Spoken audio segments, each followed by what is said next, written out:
Good afternoon friends, I am advocate Amit Kumar Gupta.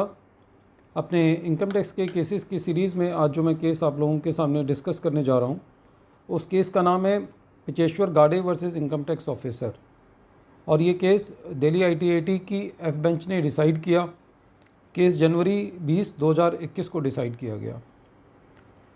इस case में SSC की सेक्शन 143 सब सेक्शन 3 के अंदर पहले असेसमेंट की गई। एसएससी ने एक प्रॉपर्टी ख़रीदी थी।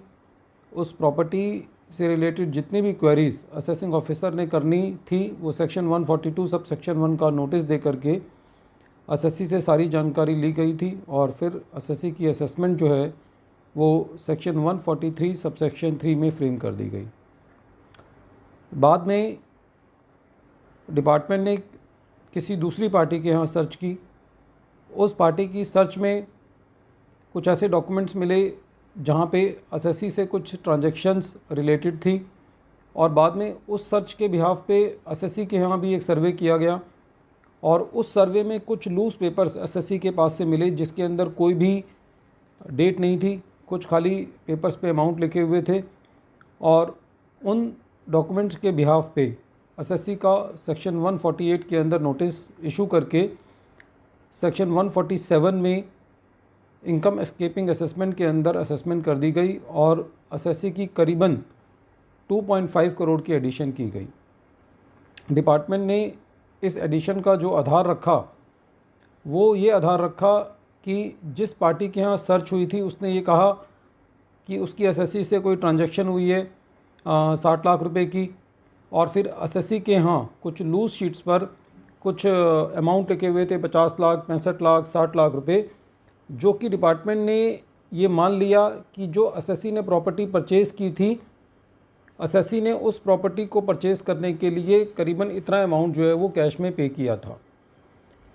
लेकिन जब एसएससी अपनी असेसमेंट ईओ साहब के पास करा रहा था तो एसएससी ने ये दलील ली थी कि ये जो डॉक्यूमेंट है ये डम डॉक्यूमेंट है, इन डॉक्यूमेंट्स के ऊपर कोई भी डेट नहीं है और ये डॉक्यूमेंट्स जो है वो एसएससी की किसी भी इनकम से इसका कोई लेना देना नहीं है। और यदि डिपार्टमेंट किसी थर्ड पार्टी की स्टेटमेंट के बिहाफ पे उसकी असेसमेंट करना चाहता है तो पहले एसएससी को उससे कन्फ्रंट कराना होगा। उसकी जिस बंदे ने हमारे अगेंस्ट स्टेटमेंट दी है उसका हमारा आमना सामना कराना होगा, जिसको ये बोलते हैं कि क्रॉस एग्जामिनेशन कराना होगा।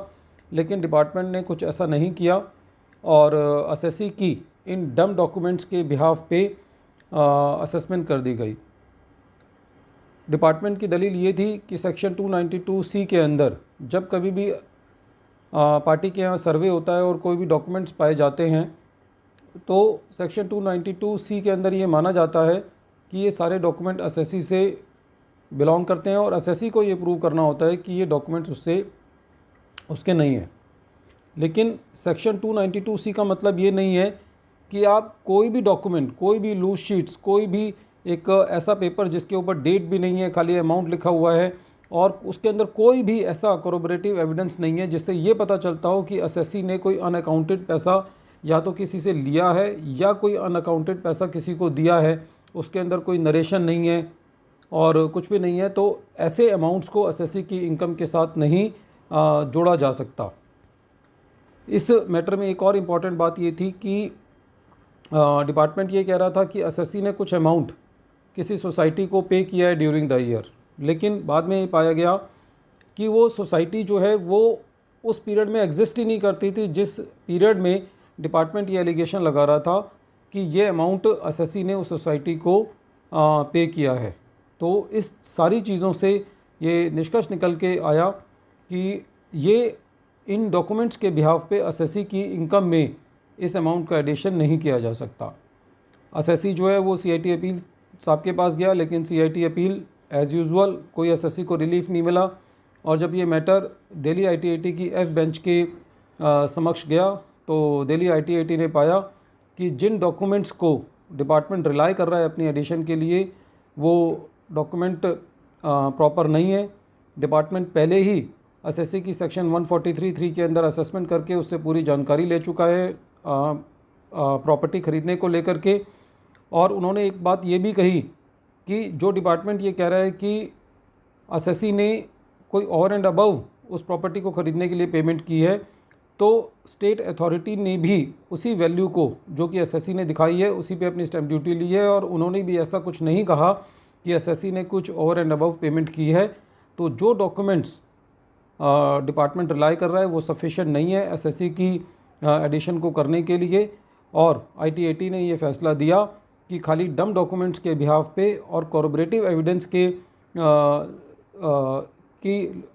कमी के बिहाफ पे एसएससी की एडिशन जो है वो नहीं की जा सकती। डिपार्टमेंट को एक डायरेक्ट नेक्सस बिठाना है जो भी डॉक्यूमेंट्स एसएससी के यहाँ मिले हैं और जो भी डिपार्टमेंट के पास एविडेंस है ये कहने के लिए कि एसएससी ने कुछ अमाउंट ओवर एंड अबव जो है रजिस्ट्री के लिए दिया है।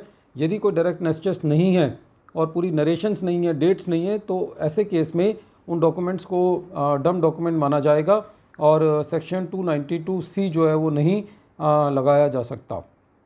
तो फ्रेंड्स, इस केस से हमें ये सीखने को मिलता है और हमको लॉ का ये पॉइंट पता चलता है कि खाली लूज पेपर्स के बिहाफ पे जो डिपार्टमेंट है वो एसएससी की एडिशन नहीं कर सकता जब तक कि डिपार्टमेंट एक्सप्रेसली ये प्रूव ना करे कि ये डॉक्यूमेंट्स जो हैं वो ये डॉक्यूमेंट्स और ये ट्रांजैक्शन जो है वो एसएससी से बिलोंग करती हैं, और जिस भी स्टेटमेंट पे डिपार्टमेंट बिलीव कर रहा है या रिलाई कर रहा है उसका क्रॉस एग्जामिनेशन जो है वो एसएससी से ज़रूर होना चाहिए।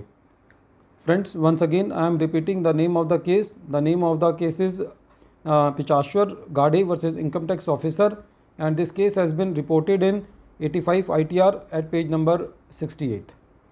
Thank you friends. Thank you.